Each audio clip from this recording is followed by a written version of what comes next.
August 1642. Guards of the Holy Office are taking an elderly priest prisoner. Who is he? What crime has he committed? Some neighbors recognize him, but isn't he the priest in charge of their children's education? Other teachers from San Pantaleo school are walking with him. Why have they been arrested? It is inexplicable. The tribunal of the Inquisition. Some tremble before it. Not so this old man. He is concerned, but calm. He prays, but not for his own freedom. A deeper sorrow overwhelms him. His beloved creation, the order which he founded, the reason and the goal of his life is in danger. The priest who has been arrested is of Spanish origin. They call him Don Giuseppe, but his real name is Joseph Calasanctius. His revolutionary educational project has given rise to influential enemies. Some of them plot to destroy this project. Do they do this for selfish reasons or due to ignorance? Calasanctius does not judge, nor does he despair. He sees the mysterious hand of God in this cruel situation, as well as in other events of his long life. He has only been an instrument. Why should he be afraid? God, his Father, cannot abandon him or his holy institution, which has already overcome incredible opposition. Walking through the streets of Rome at the age of 86 has left him exhausted. At peace in his prayers, he drifts off to sleep.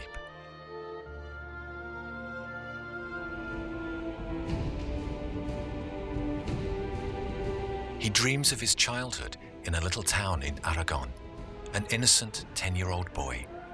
He tries to kill the devil hidden in an olive tree with a little dagger because he is the enemy of God. How could he imagine then the struggles which were to come?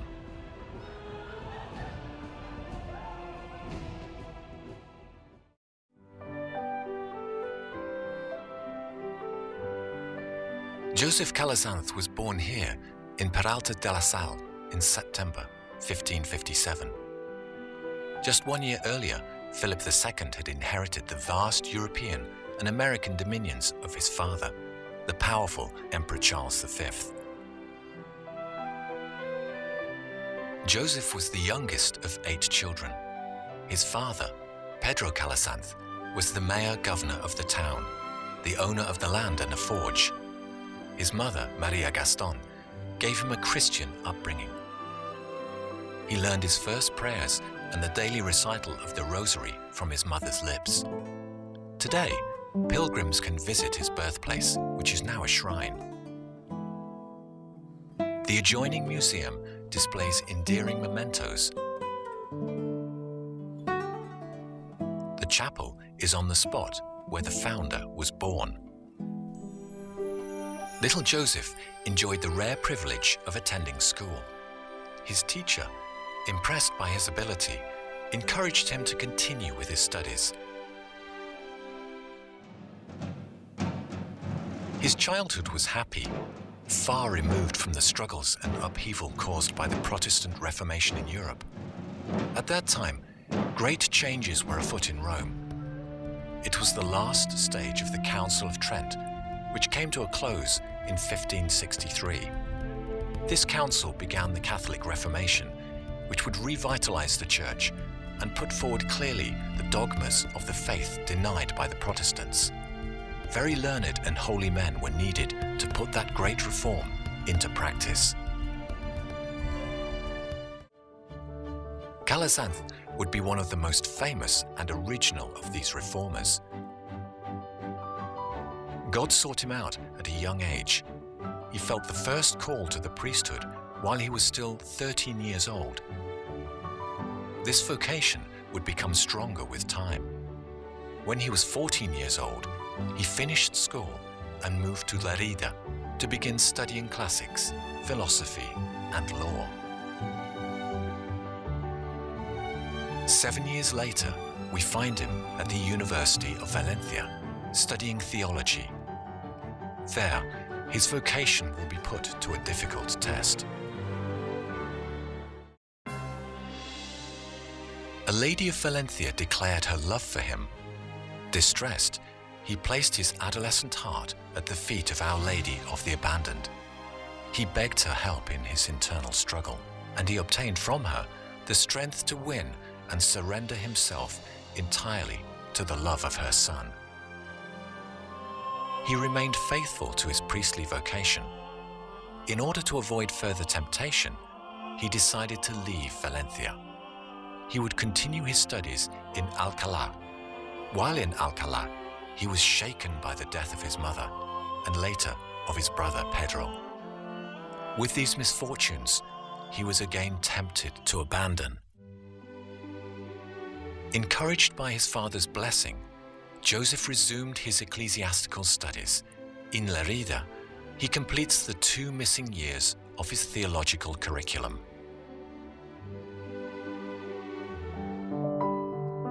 In the church of Sanauja Castle, now a ruin, he received his long-awaited ordination as a priest. He was 26 years old. He was young, learned, pious, and optimistic. He still did not know that Providence was going to lead him to an enterprise of universal significance. But little by little, Barbastro marked the first step. His uncle, who was bishop there, appointed him a study assistant. He looked after the cathedral school for children of the nobility. This would be his first encounter with education. But his prelate died a year later, and young Father Joseph entered the service of the Bishop of Lerida as his secretary and confessor. His post in Lerida did not last very long. His new prelate died within 6 months while on an apostolic visit to Montserrat. Again, Joseph was at a loose end. What should he do? Before the venerated image of Our Lady of Montserrat, he renewed his submission to the will of God. He returned to Peralta to attend his father in his final illness.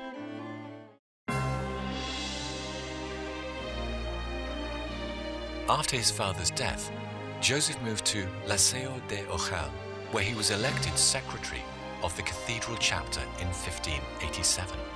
Under the majestic arches of this ancient Romanesque cathedral, Joseph learned to love the liturgy, the ritual well celebrated, not as a spectacle, but to give glory to God.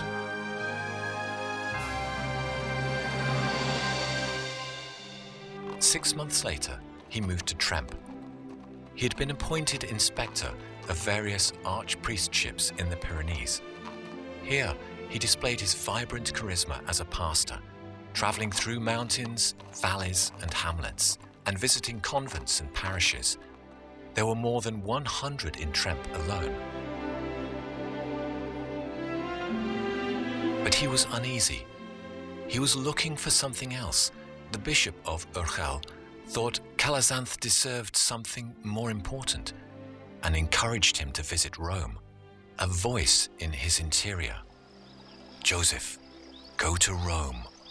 Joseph, go to Rome," finally convinced him. He would go.